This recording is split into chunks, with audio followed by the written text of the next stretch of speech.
Hi guys, today 1 అవుతుంది.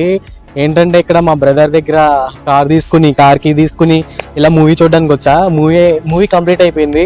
And నేను ఏంటంటే ఒక ప్లేస్లో వెయిట్ చేస్తున్నా. ఇక్కడ ఎవరు లేరు కానీ ఖాళీగానే ఉంది ఇదంతా. మనం ఫస్ట్ ఆఫ్ ఆల్ చూడాల్సింది ఏంటంటే, ఇక్కడ మూవీ గురించి చెప్పుకోవాలంటే నేను వెళ్ళిన మూవీ ప్రెడేటర్స్ మూవీ. ఇది మనం చెప్పుకోవాలంటే ఇది చాలా ఎక్సలెంట్గా ఉందని చెప్పుకోవాలి. ఎందుకంటే మూవీ చూస్తే నాకు 3Dలో ఉంది. మళ్ళీ చూసిన ప్రతి సీను రివైండ్ చేసుకుంటున్నా. చాలా బెస్ట్ ఎక్స్పీరియన్స్ అని చెప్పొచ్చు. అండ్ చూసారా, వింటర్ స్టార్ట్ అయింది. ఇంకా ఇలా స్నో కూడా లైట్గా పడుతుంది. ఫాగ్ ఉంటుంది, స్నో ఫాగ్ అలా పడుతుంది. అండ్ చూడండి, ఇక్కడ ఎవరు లేరు, ఫీలింగ్ వస్తుంది. నేను సరదాగా ఎక్కడికైనా బయటకు వెళ్దాం, ఇలా మూవీ అలా చూద్దాం ఇలా. ఎందుకంటే ఇలా చాలా తక్కువ మంది కనిపిస్తుంది ఇలా ఉండడానికి.